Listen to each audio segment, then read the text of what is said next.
روز همینجور که دارم صورتمو فیشال میکنم میخوام بهتون خاطره یه روز اولی که اومدم استانبول و دنبال کار بودم رو تعریف کنم، یعنی یه روز دوم بهتر بگم و براتون تعریف کنم که چه اتفاقی برام افتاد و چه چیزی برام پیش اومد توی دومی روزی که اینجا بودم. روز دومی که من رسیده بودم استانبول، اون موقع ها ناخونکار بودم، کار فیشال انجام نمیدادم، یعنی انجام میدادم ولی کار اصلیم ناخون بوده. بعدش رفتم تو کار فیشال، اینم تموم شده، به زور ازش در میاد. این آبرسانه. من چندین جا موقعی که اومدم درخواست فرستادم برای توی آرایشگاه ها و اینا که کار کاشت ناخون انجام بدم. اون موقع ها من خیلی زبان ترکیم عالی نبود و مجبورم فعلا با ایرانی ها شروع کنم تا یه پولی به دست بیارم تا زبانم هم کم کم خوب بشه که بعد بتونم مثلا برم با ترکا کار بکنم.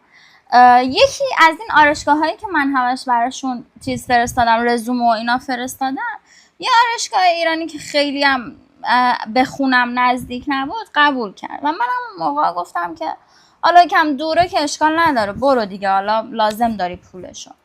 و من بلند شدم رفتم فردای، یعنی دومی روزی که اونجا بودم، رسیده بودم استانبول، بلند شدم رفتم مصاحبه با این آرایشگاهه.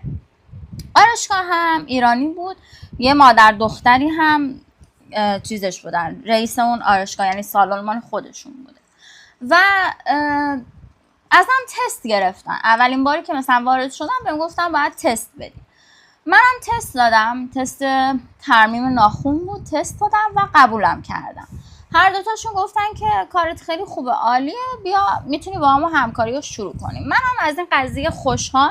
من تازه روز دوم اومدم و کار پیدا کردم. چقدر خوب، چقدر عالی.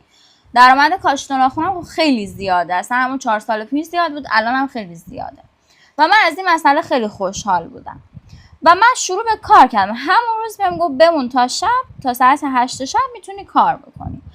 من اون روز تقریبا نزدیک 5-6 تا مشتری رو رد کردم، یعنی هم کار مانیکور، پدیکور، فیشال میگم چون الان دارم فیشال انجام میدم، مانیکور، پدیکور، کاشت ناخون، ترمیم، ژلیش خالی، همه رو انجام دادم. خلاصه براشون 5-6 تا مشتری رد کردم براشون، همه هم راضی بودن.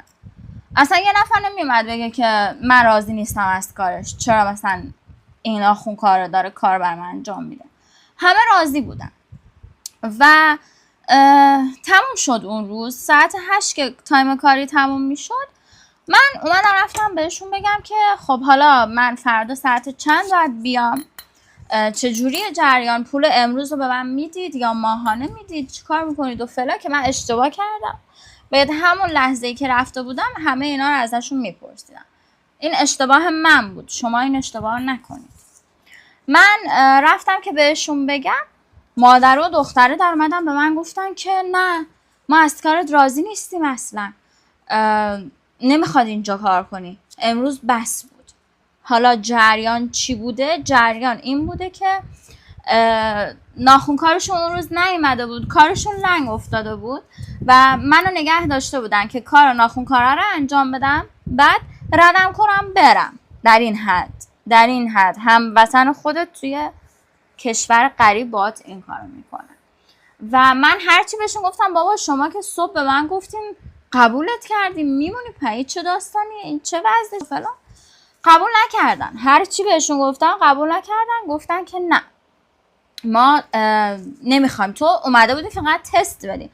منم گفتم خب اوکی، حالا به من نمیخوایم، من قبول نمیکنید اینجا، حداقل پول امروز رو به من بدین. من اینجا برای شما کار کردم، پول امروز کار کردم و بدین هر چقدر میشه. 5-6 تا مشتری براتون رد کردم.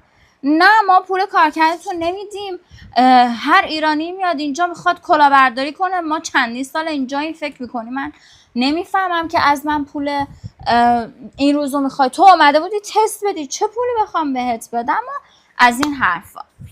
آره دیگه، خلاصه پول اون روزم به من نداد و من خالی برگشتم اومدم خونه. حالا منم مثلا تازه رفته بودم، تازه روز دومی بود که استانبول بودم و گفتم که من الان چیکار کنم؟ بخوام هم شکایت کنم؟ من اصلا هیچی رو نمیشناسم، اینجا هیچ کس رو نمیشناسم، تازه 2 روز اومدم، میخوام خودم رو درگیر شکایت از اینا بکنم. ولش کن. یه گذشت برام تجربه شد، ولی تجربه خیلی بزرگی شد برای من که تا از همه چیز مطمئن نشدم برای کسی کار نکنم. هر کسی اومد به من گفت بیا کار کن، اوکیه، سریع باور نکنم حرفشو و خوب ازش بپرسم، از همه چی مطمئن بشم و بعدا شروع به کار بکنم اونجا. این هم تجربه اولین روز که نه، ولی دومین روزی که من اومدم استانبول و رفته بودم کار بکنم. تجربه های من خیلی زیاده توی این 4 سالی که استانبول بودم، یعنی هستم هنوزم، و کم کم توی همه ویدیوها براتون از تجربیاتم میگم حتما.